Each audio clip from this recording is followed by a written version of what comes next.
Hi, I'm Brent Stafford, and this is RegWatch by RegulatorWatch.com.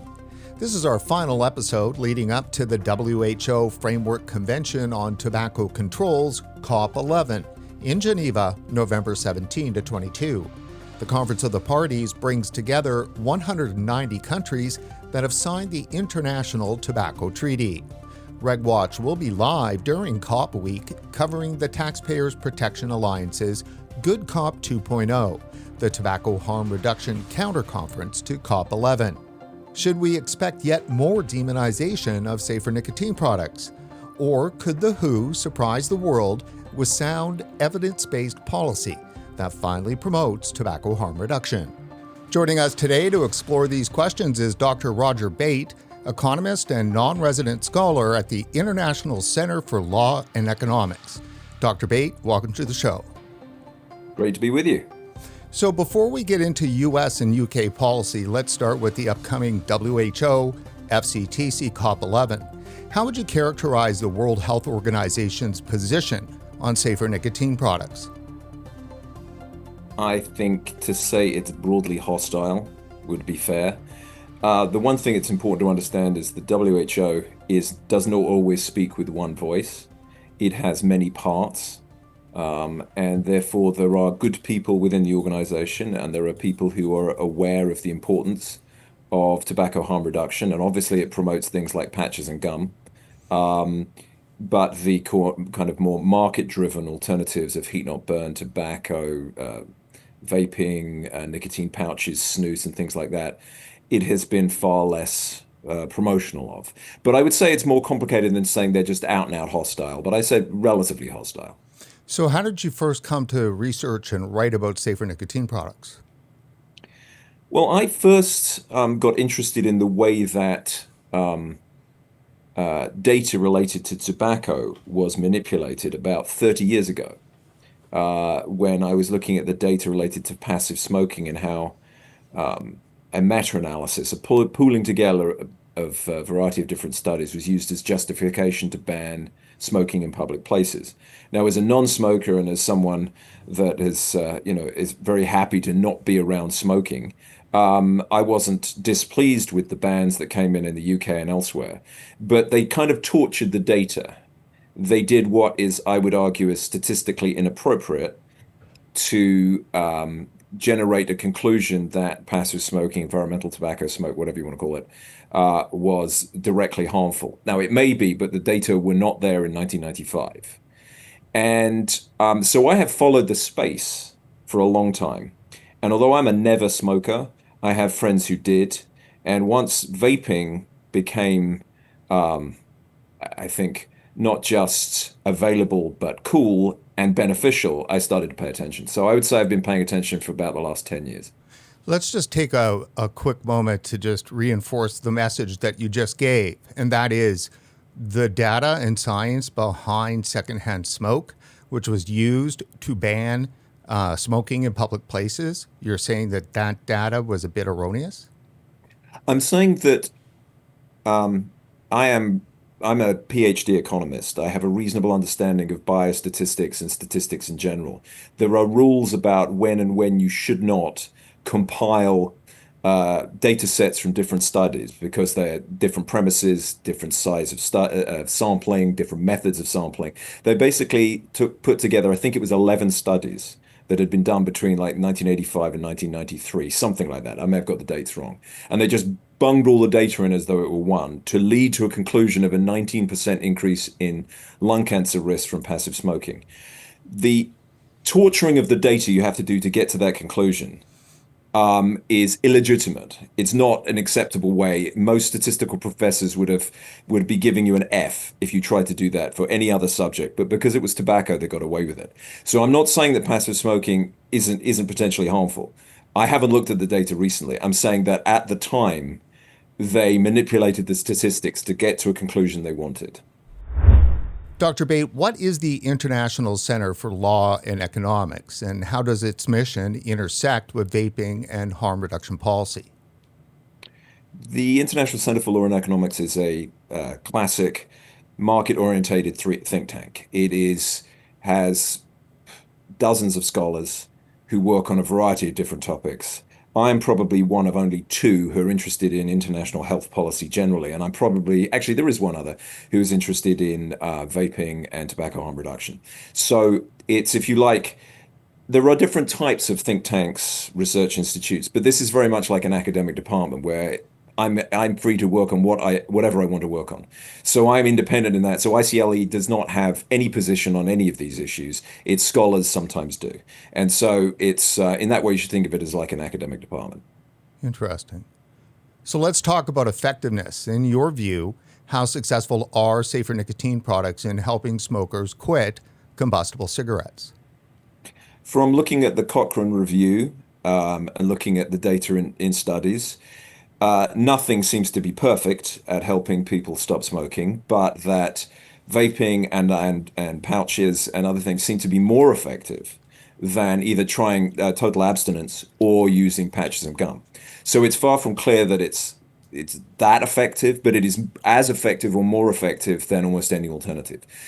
And so it's not really that important which is the best. I think people should be free to try whatever they want to if they want to cease smoking. But from the data that I have seen, it is the most effective. And anecdotally, from the people I mentioned that I know who were smokers, I know two very good friends who now vape all the time. They don't no longer smoke, and they're generally healthier. So the plural of anecdote and not data, as my stats professor used to say. And so looking at one or two examples doesn't mean much, but for me, it's persuasive from the people that I've seen directly, and the data are pretty clear that it is probably the most effective method of helping people quit smoking.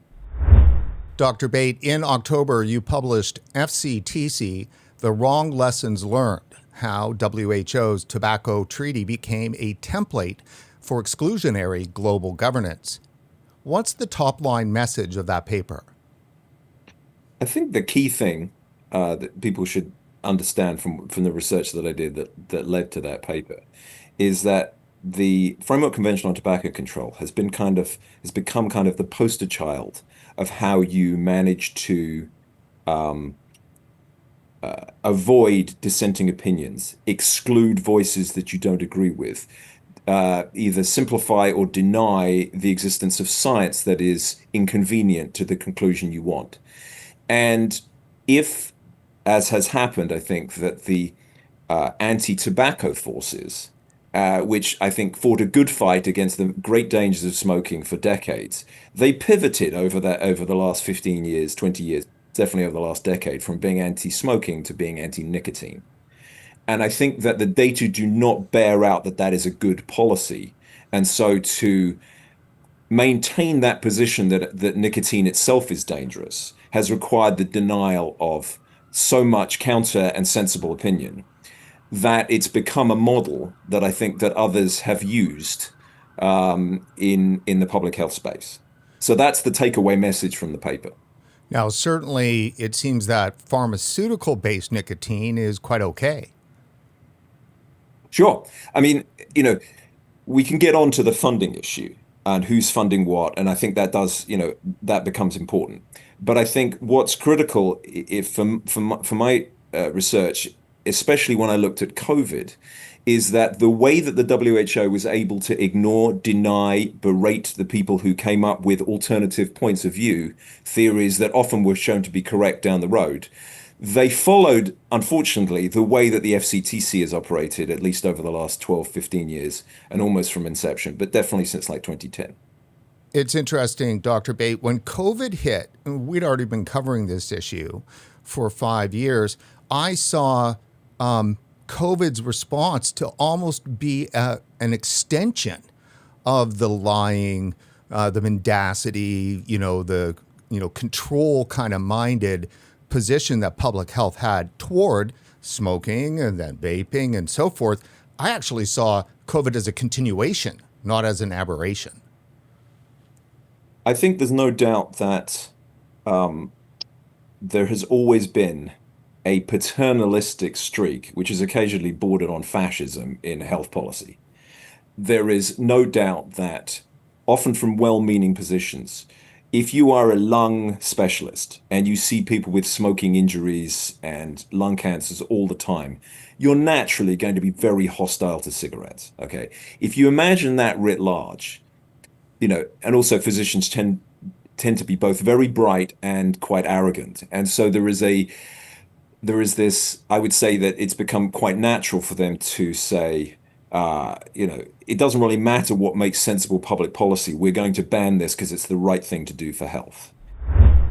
It seems to me that the FCTC began promising transparency and evidence based policymaking, yet 20 years later, it operates as an opaque, closed process hostile to scientific debate. So I'm sure Well, that you would agree with that. absolutely.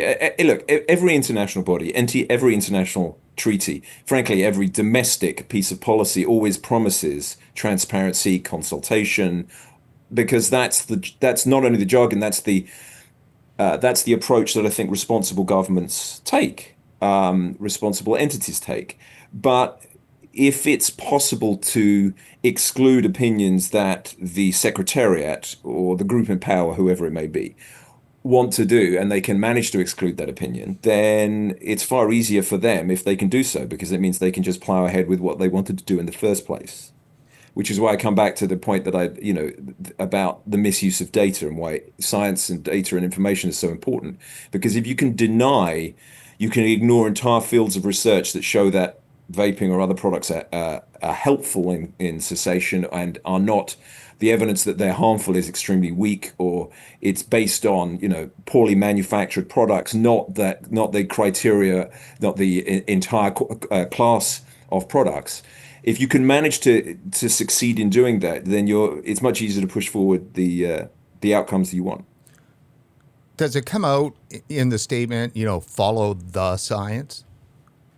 Well, follow the science has lost its truth, I would say. You know, we saw that during COVID. It was like science is by its nature, scientific truth, scientific knowledge arrives from fierce debate. I can't remember who first said it, but they said that once you get to a certain age, and I'm certainly past that age, you rarely change your opinion about enough things. So they said science advances funeral by funeral. The professors at the top of the university don't change their opinions; they just die off until younger professors come in with newer theories. And I think to a certain extent that it takes courage and it takes vision. It takes, to be able to acknowledge that, well, I was wrong about that. And, without coming back too much to COVID, but I think it's important. If you look at the game plans that most countries had prior to COVID, they were pretty much along the lines of what Sweden actually did, which was look after the most vulnerable, quarantine if absolutely necessary, but advise people, hopefully come up with alternatives. Don't shut things down unless, it absolutely becomes necessary. And for whatever reasons, and we can speculate about what they are, the UK, the US, and most of Western Europe and the rest of the world suddenly threw that playbook out the window in favor of mass lockdowns and mandates.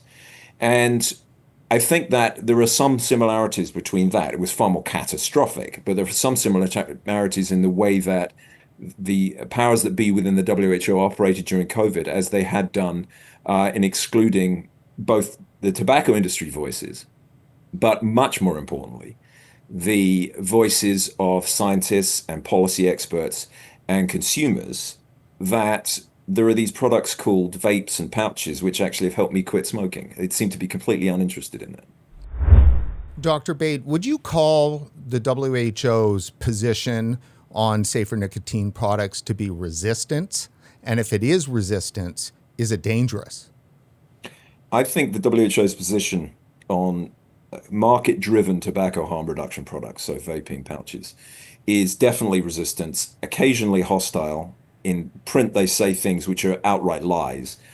And yes, that's absolutely dangerous because if you ridicule countries by giving them dirty ashtray awards because they're promoting vaping and other tobacco harm reduction, the lesson you're learning is that you're going to be criticized publicly if you do this, and it requires a a strength of mind of the health ministers of these countries to stand up and say, I'm looking at the evidence clearly, and I think we should promote these. So it's at the margins, as an economist, I would say that at the margins, it's definitely harmful. How harmful? It's very hard to measure. But it's when you are pushing forward a position which is antithetical to the evidence base, then it's going to be damaging. Dr. Bate, let me show you a few of the WHO's classic tweets when it was Twitter and still on X. Over and over and over again, the WHO, and these are beginning in 2020, make it clear or at least stoke confusion when it comes to e-cigarettes. E-cigarettes and other vaping products are dangerous. That's pretty clear cut. Do e-cigarettes cause lung injuries? And the answer, of course, they provide is yes. Are e-cigarettes more dangerous than regular cigarettes? How could that be a good message? Well, it isn't. I mean, that's the simple truth that these are not good messages. There is a difference between, between is there zero risk from a product? Is there a hazard in using a product? And is the relative risk profile better? This is something that rational, sensible people should be able to understand. And the WHO has certainly got plenty of able scientists and other thinkers who can understand this. It's like, I don't smoke, but I do drink. I know that if I drink 3 or 4 beers, it's not particularly healthy for me. And I know that if I drink, half a bottle of whiskey every day for 15 years, it's going to be hugely detrimental. And the dose makes the poison, as Paracelsus said 400 years ago. So it's like almost anything can become harmful if you do too much of it. But the relative risk aspect of this is that a pouch and vaping doesn't have to be perfectly safe to be massively better for you than smoking. And it's as though there is, and I think this feeds into other things. There is an absolutist position that they're taking, which is that only abstinence is the correct way forward. And I think that's a position that an individual physician might want to take if they're particularly zealous in going after smoking. But it is not a rational position, and it is not a correct public policy position. And that's the key part of this. It's like you should be designing public policy based on the best outcomes for the vast majority, and that would include trying to help people to stop smoking and using other forms of nicotine. It's not to say that we're encouraging kids to take up nicotine products. It's to say that if you're already smoking, you should switch to these things. But at the same time, I would add that as someone who drinks, I'm not only not addicted, I don't take nicotine as far as I can tell in almost any product. But if you actually use nicotine and you help it, I remember all the newsrooms around the world. My sister used to be a journalist a long time ago, and they were always foggy with cigarette smoke. And from my reading of the psychopharmacology literature, and I am no expert in this at all, smoking and nicotine helps concentration. And so if you use nicotine to help you concentrate, good luck to you. I use alcohol to help me relax. It's like we all use things which aren't very good. How many people get headaches if they don't drink their cup of coffee in the morning? I'd say probably 50% of people. So we're all addicted at some level to caffeine. So the idea that you should do nothing that's potentially risky is crazy. We should be autonomous beings that can make our own decisions, informed decisions. So the WHO, as an information body, primarily it should be alerting people to the potential risks of vaping products, but at the same time saying they're a lot safer than cigarettes. And one more look at the WHO's X account. The World Health Organization posts this, and it's a question. What looks cute, smells good, but is designed to kill? A vape. I find it obviously worrying and obviously incorrect given everything else that I've said and everybody else knows. But it's as though there are, because it's X, and I'm very grateful to X, as we saw through COVID, that were it not for X, formerly Twitter, we wouldn't have found out about some of the origins of COVID. We wouldn't have found out about a variety of different things. So you have to take the good with the bad. Advertising standards bodies, if this was held on the BBC or an NBC, it would have been shot down as being complete rubbish. But they're allowed to get away with it because it has complete or within some reasons, complete freedom of speech. And I would prefer that. I'd rather the WHO could put out absolute crap and say absolute lies than not. At the same time, they should be ridiculed. And because for a scientific body that's supposed to be advising globally on health, to say something like that is just not, it's as they say, bizarre, wrong, terrible. What other adjectives can I come up with? It's just, they shouldn't be able to get away with it, but they do. But at the same time, I wouldn't want them to ban them from being able to do so. FCTC is coming up, and based on the documents that they released ahead of COP11, it appears they intend to elevate nicotine harms to be equal or even greater than those from combustible tobacco. Does that align with what we actually know about the risks of nicotine? No. Nicotine is at very high doses. It has always historically been used as a poison. At very high doses, it's a poison, but it is also highly addictive. But it is not a carcinogen, and it is not the reason that certainly related to cancer. It's the combustion of cigarettes which causes the vast majority of lung cancer, and probably, although I'm no expert, probably a lot of the reasons for cardiovascular disease as well is through the combustion of smoking, but other people know more about that than I do. I think what we're seeing with this is, as I say, it's part of the absolutist position, but it's also part of the funding issue. And this is one of the most dangerous parts. It's like I have nothing personally against Michael Bloomberg. He was a moderately good mayor of New York, but he is the Uber nanny. The taxes on fizzy drinks, the outlawing of certain products. It's as though I don't know. It's as though he's been diagnosed with something nasty and therefore he has to have an ascetic lifestyle and he wants everybody else to follow it. It's a dangerous position when a group like the WHO is being funded now by 80% of its funding comes from voluntary funding. It used to be assessed contributions only if you go back to 1948, and more of it has become voluntary. And now I'm not sure the exact number today, but it's something like 2/3 of the money no longer comes from individual governments. And that means that it is not a government global international health organization. It is and I have nothing against billionaires, but in this instance, it's a billionaire's paradise, being able to push global health policy because you've donated $160 million or $1 billion spent on anti-tobacco, whatever the exact numbers are. And that's a problem because, and this is something I'm currently working on and we'll hopefully have papers out of the next, what you have here is democratically deficient organizations. These are it's not like we ever could vote for who was running the WHO.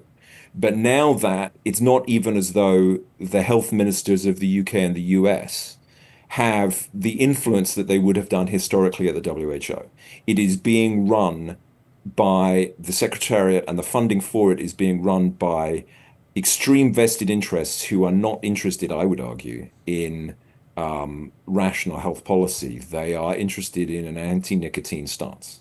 You see, tobacco control makes the argument that because there is no financial motive on behalf of the private foundation money that's coming in, there is no conflict of interest. But yet, if the tobacco industry funds some research, and it could be the best research in the world, it doesn't matter, it's disregarded because there was a profit motive that could benefit the sponsor. Well, why is the benefit that Bloomberg gets or the foundation gets in terms of their morality and everything else, why is that less of a conflict than, selling product?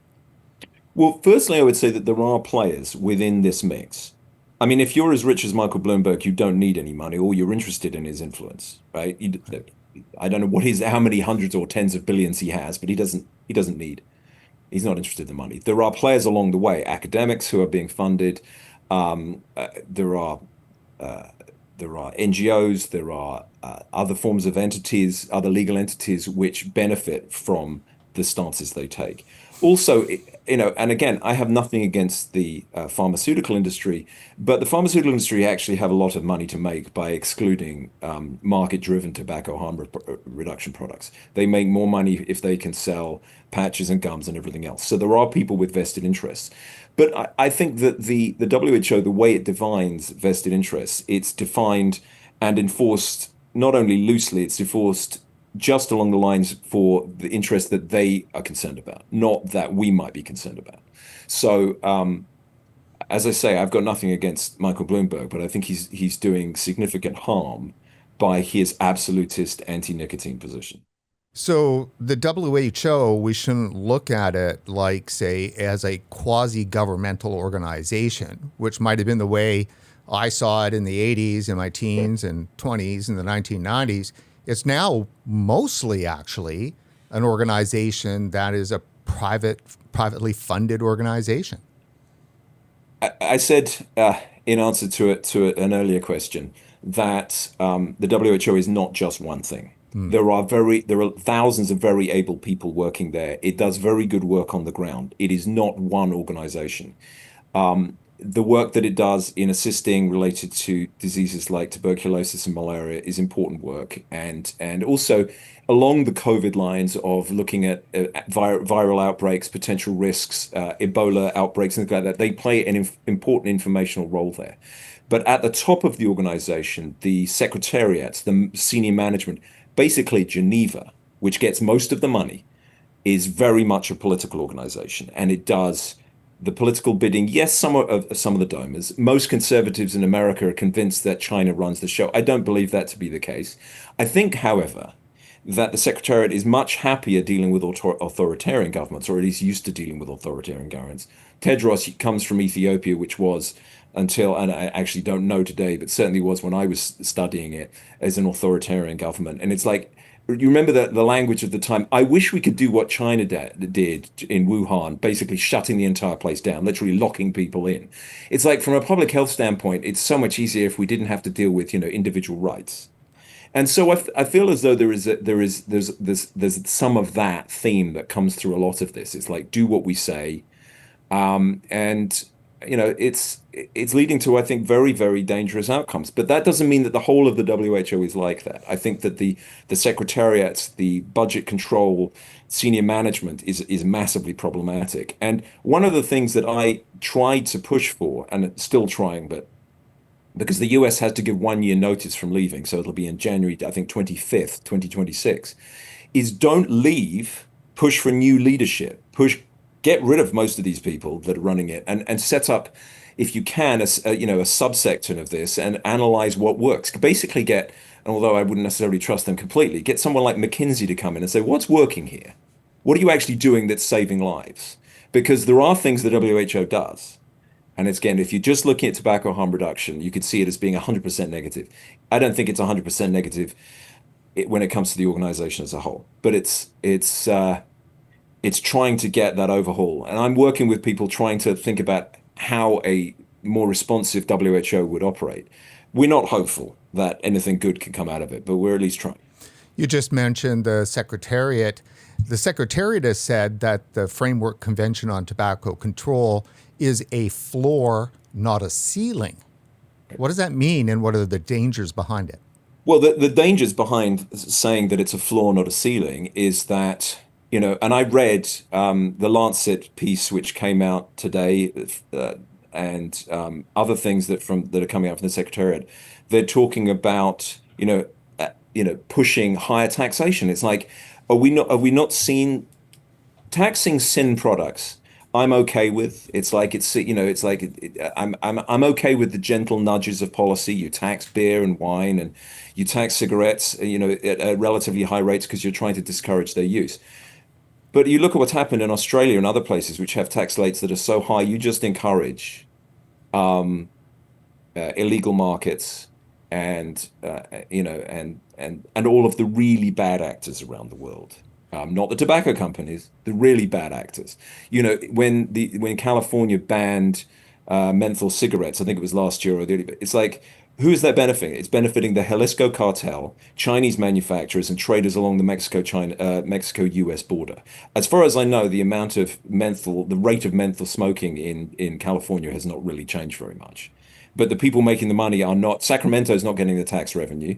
The legit companies aren't getting the products. What's happening is that you're emboldening some very nasty people south of the border and north of the border. And that's the kind of outcome from where we're headed with those policies. If you increase tax rates, if you ban products which are more healthful, you are just going to drive those markets underground. And I come from the country which has Robin Hood, robbing from the rich to pay. But it's like this illicit markets are not good. We want things to be open and transparent because illicit markets encourage all sorts of bad people who are trafficking in girls, in arms. That's who you're giving money to when you put these bans in place. Really bad actors across borders. And I've written books and spent time looking at the illicit pharmaceutical trade, the counterfeit pharmaceutical trade. I interviewed people in places like Nigeria and Lebanon, and it's like, when you clamp down on products or you make products unavailable, you just help the really bad actors in society, and that's such a bad outcome. And that's where they will head if they make the current policies, which are bad enough, the floor, and they head towards some ceiling, which I think would be a disaster. So tell us about the FDA. I mean, have they made a mess of everything in the US? Well, the FDA has gone through various cycles. It wanted and it had control over nicotine tobacco products. And from that time, it has had variety of different leaders, both the commissioner and down from there into tobacco products, that have understood and even occasionally articulated that things like vaping can be useful as part of the cessation package. But they've put in place hurdles which I would argue have been arbitrarily enforced, and the hurdles which become ridiculous. You've had, I mean, literally millions of applications, very few of which have been approved, and often they'll change their minds as to what's important and what isn't important. And as someone, more sage than I has pointed out, you'd never do this with a beer product. If somebody wants to introduce a new craft brew, it's not that they have to prove that it's beneficial for public health. As long as this passes some level of standard, so that you're getting whatever it is, 5 milligrams of nicotine as opposed to 500 milligrams. And as I mentioned, nicotine is a poison in high doses. It's important there are standards, but once you've reached that, why should they be dictating what products are on sale? So again, it's part of the nanning, it's part of the turf, it's part of the absolutist. We will tell you what you can sell. When you give a government department the power to regulate, you think it's not going to regulate?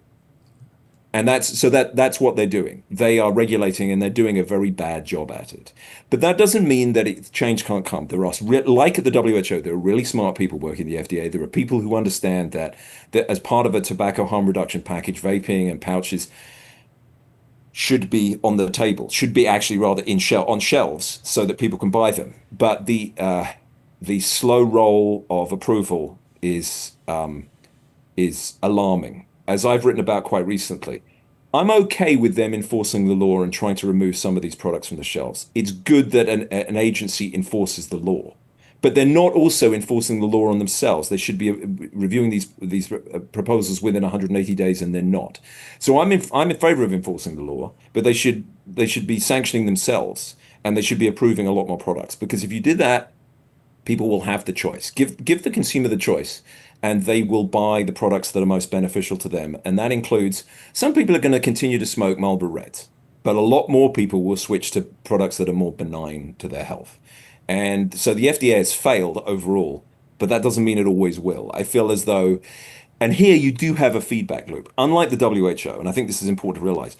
The FDA is to a certain extent responsive to the administration, to the Trump administration, and also in terms of the budgets to Congress. This is not how the WHO operates. It's like it doesn't have that level of oversight. I've always actually been really impressed as a Brit. I've always been really impressed in America at the ability of senators and congressmen to actually extract information from the administration, from agencies. What are you doing? If you're failing, how are you failing? And so it's very easy to be down on the United States government, but those feedback loops, that oversight is incredibly important, and we literally have none of that when it comes to the WHO. So I have far greater faith that we'll have change and beneficial change at the FDA than I am at the WHO. Dr. Bate, you're among the experts taking part in the TPA's Good Cop 2.0, the counter conference to COP 11. What message are you hoping to deliver there? Well, I'll be talking about the research paper that I've done, talking about how there is how people are learning from the bad actions of the FCTC Secretariat. But I also think that's an opportunity for all of the tobacco harm reduction experts out there. There are people who are out there in the trenches trying to say, but hang on a minute, why are we spending all this money on pandemic prevention when everybody's still dying of cardiovascular disease, malaria, tuberculosis? How can they ignore rational scientific opinion? Well, I would argue that tobacco harm reduction advocates have had the last 10, 15 years of understanding how the WHO can operate. They should be going out there and explaining to the rest of the world how dangerous a global health body which ignores science can be. Because I would argue that the rest of the world is where maybe the tobacco harm folks were 10 years ago. As if only they just read the science, it'll be okay. They'll just realize that vaping, yes, it's not always 100% safe for people who may have lung issues, but overall it's a good cognitive dissonance, funding pressures, the ability to exclude dissenting voices means that they don't have to listen. And that's the direction the rest of health is going. I realize for people interested in tobacco harm reduction, that's not much of a help, but you never can tell. If the tobacco harm reduction folks were to get through to this administration in the United States right now, the Trump administration, maybe future administrations around the world, maybe in Italy, maybe there are 11 countries which abstained or voted no to the pandemic agreement, which is the next step. They're pushing forward a pandemic agreement to follow along, learning from the FCTC. If the tobacco harm people went to the 11 governments that rejected this and said, well done for doing that because you were right to do it. Now here's understanding what they'll do next. You never can tell. Could you imagine if you got the health minister of Italy, who's rejected the pandemic agreement, coming to the FCTC and saying, hang on a second, I know what you're doing, and I'm a health minister and I'm not standing for it. That would be really powerful. So don't give up. Tell the rest of the world about the disaster that the parts of the FCTC has been, because you never can tell where you might form allies. They might be with people who are more powerful than you can imagine and can actually turn this around.